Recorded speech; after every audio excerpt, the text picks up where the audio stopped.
Welcome back to the channel, everyone!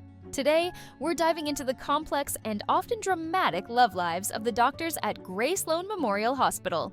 For as many iconic and heartwarming couples as Grey's Anatomy has given us, it's also had its fair share of messy, mismatched, and downright dysfunctional pairings. In today's video, we're counting down the 5 worst couples in Grey's Anatomy history. These relationships left us scratching our heads, shouting at the TV, and sometimes even fast-forwarding through the drama. So, without further ado, let's get into it. And don't forget to like and subscribe for more Grey's Anatomy content. At number 5, we have Jackson and Maggie. Jackson Avery and Maggie Pierce felt forced from the start. It wasn't just the odd chemistry, but also the fact that their relationship felt somewhat inappropriate, given that Maggie's father had been married to Jackson's mom. While they weren't biologically related, it still made many fans uncomfortable. Their constant miscommunication didn't help either. One of their most uncomfortable moments came when Jackson whisked Maggie away on a surprise trip, expecting romance and deep conversations, but instead, the whole thing was a disaster. Maggie wasn't emotionally available in the way Jackson wanted, and their relationship ultimately lacked the depth and connection that both characters needed. Watching their relationship was like watching 2 people continually missing each other, and it was no surprise when they eventually broke things off, leaving both characters better off for it. Right.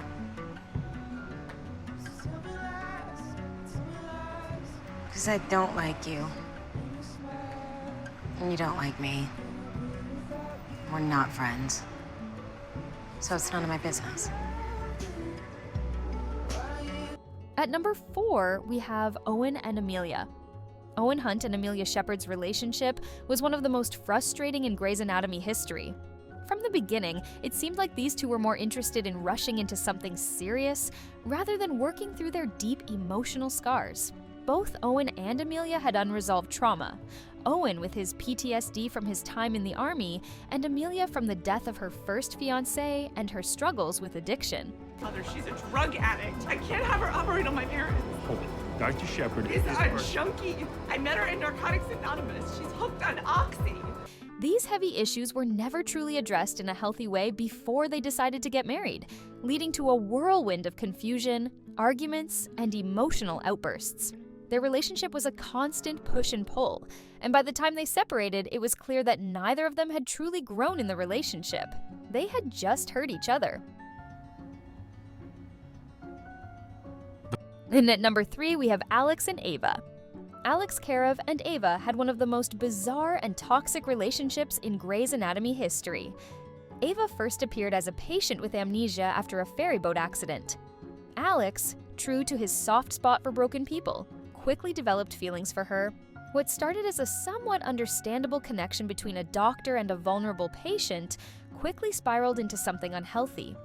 Ava became obsessed with Alex, and Alex in turn felt an overwhelming need to save her.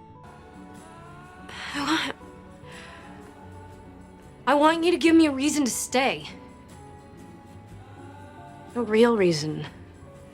Things reached a breaking point when Ava, convinced she was pregnant, had a mental breakdown and attempted suicide. He tried to care for her, but it was obvious that the relationship was toxic. She was using Alex's need to be a savior, and he was enabling her instability rather than getting her the help she needed. At number 2, we have Callie and Penny. Callie Torres had some wonderful relationships over the course of Grey's Anatomy, but her time with Penny Blake was not one of them. Penny's introduction to the show was with tension. She was the doctor who had been involved in Derek Shepard's death, making her presence a constant reminder of that tragedy. Isn't that right, Penny? That's right. Perfect Penny killed my husband.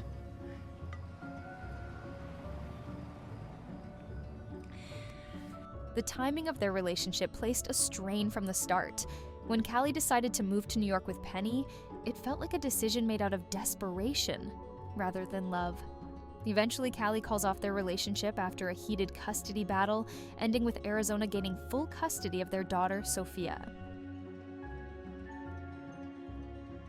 Maybe instead of dragging this out.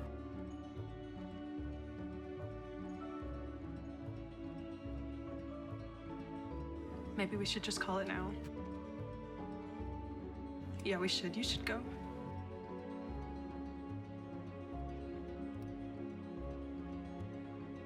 And at number 1, we have George and Izzie. At number 1, we have the most confusing and ill-fated couple in Grey's Anatomy history, George O'Malley and Izzie Stevens. These two had one of the most puzzling and uncomfortable relationships on the show, mostly because it came out of nowhere. George and Izzie had always been close friends, and their relationship was one of the few pure platonic friendships in the series, until they suddenly weren't. Their affair began while George was married to Callie. They attempted to turn their friendship into something romantic. One of the worst aspects of their coupling was the damage it did to their friendships with others, particularly Callie, who was devastated by George's betrayal. There's really only one thing you can say. I forgive you. What?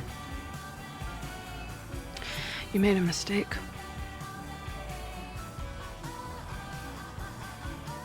But we took vows.